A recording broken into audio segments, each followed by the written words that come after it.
Hi, I'm Nina Corfius, your host for this episode of Cyberbytes. Today, I'm joined by Archit Lohokare, former CEO and co-founder of EOS, a startup that made a rapid exit from stealth with its acquisition by AppViewX just 1 week before RSA.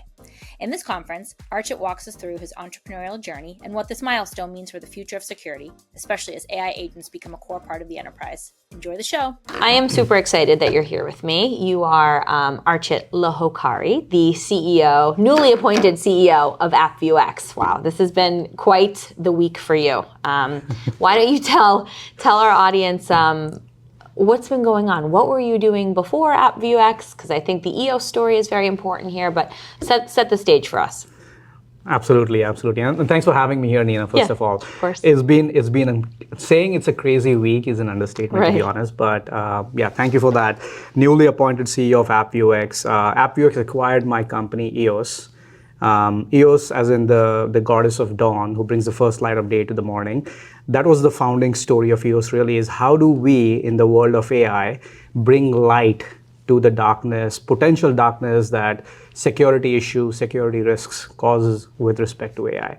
So if you go back and wind down towards the origin story of EOS, it all started basically when we very quickly realized that in the world of AI, the assume breach mindset again translates into the same concept that identity is the perimeter. So in other words, if you want to protect AI agents against doing harm, you want to protect AI agents against doing malicious actions, you have to go back to the world of identity. And it all goes back to the point that in the assume breach mindset in the world of AI means essentially that the model is going to hallucinate.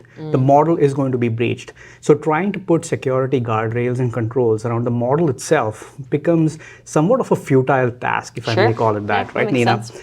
So the founding story of EOS really is, okay, how do we then understand, first and foremost, what the AI agent is really doing, and how do you put preventative controls? How do you put privileged access controls on the AI agent? But before you do that, Nina, I think the first thing you have to do when you think about protecting the actions of the AI agents is to first discover all these agents, to really understand what your attack surface area even looks like, right? You need to understand what these agents are, where they actually sit, what are they doing, etc. And you need to have a very accurate understanding of the identity of the agent. Sure. So our first step really was about how do you go about discovering AI agents.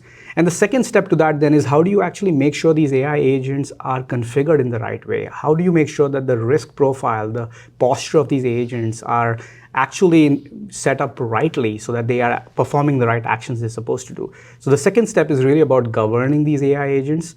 And that's where we started expanding the portfolio to kind of add in governance, security posture management, what have you. But all of this, again, in a bid to create that unique risk-powered engine that we have that then powers the privileged access controls. So think of EOS, the founding story of EOS as basically focused on how do you secure AI agents against causing privileged access harm, if I may call it that, against privilege abuse, but at the same time doing so in a manner where you understand the risk of the agents and are able to govern the risk of the agents. Does that help? Yeah, so tell me, because you're not the only company that is trying to solve this problem, how do you see the competitive advantage for EOS? So what was the value prop that you think made EOS such an attractive target for the AppViewX acquisition?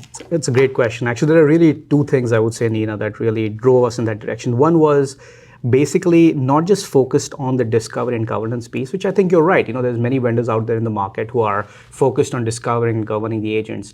But our unique value proposition was on the preventative side of the house. So as we talk to more and more CISOs, one of the things we realized very quickly is that they want to be able to prevent these AI agents as well from causing harm, not just see what they're doing, not just understand what they are, right?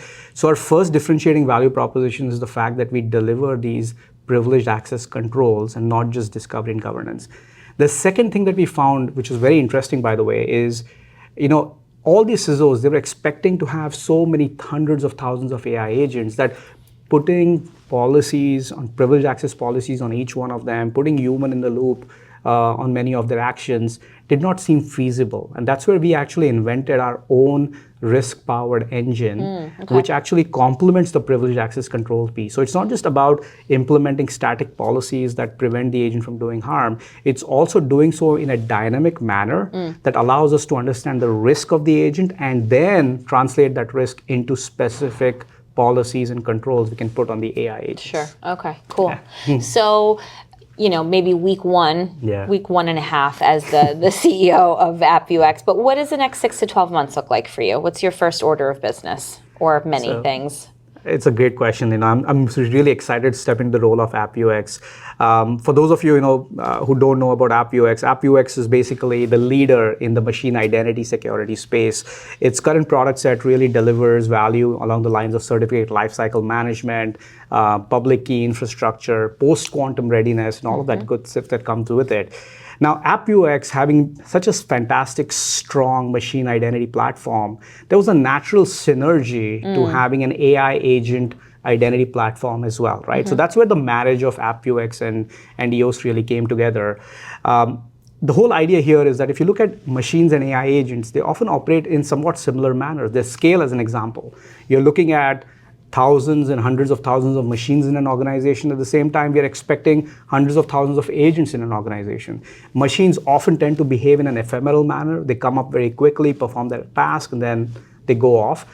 AI agents are also going to be many times ephemeral in nature. So the characteristics of the platform, when you talk about scale, when you talk about ephemerality, when you talk about the lifetime of these entities, is very, very similar. So that's where the two technologies and platforms coming together to form one single cohesive story becomes so much more valuable. Now, the second part of your question was what do you see the next 6 months, 9 months really progressing towards?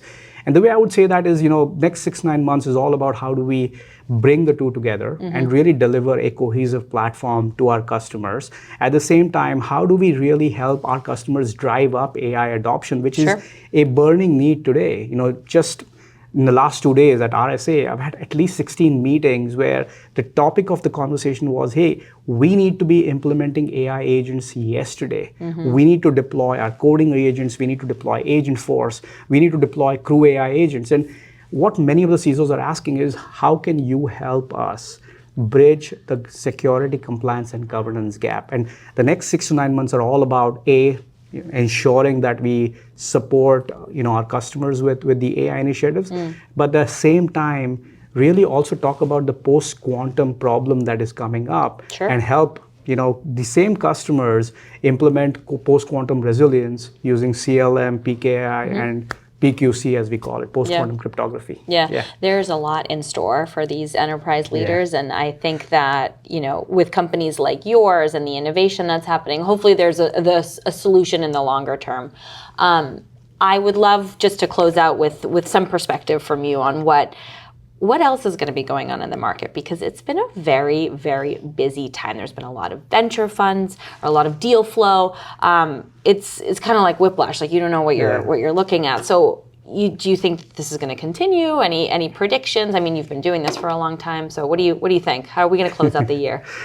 I think you're going to see an immense amount of activity, both in terms of new startups coming up as well as existing startups being merged with other companies as well to kind of form a broader solution set, right? So you're going to see immense amounts of M&A activity. At the same time, what we're also going to see is a lot of traditional players trying to look at their own solutions and see how can they add AI capabilities to it. So you're going to see massive investment on that side of the house as well. So not just new startups and M&A, but also existing incumbents trying to build in organically capabilities within their own solution set.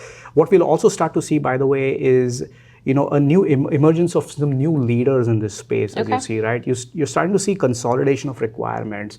You're starting to see certain agentic platforms come to the forefront. We've been hearing a lot about N8N, coding assistants like Claude Code are all over the place. So as you start to see the emerging winners of the agentic technologies, you'll also start to see the emerging winners of security technologies that help with their adoption, right? So it's going to be a very, very exciting year for all of us.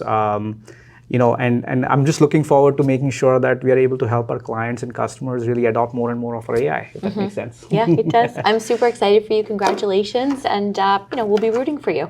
Thank you, Neelan. Thank you for all your help as well. You're welcome.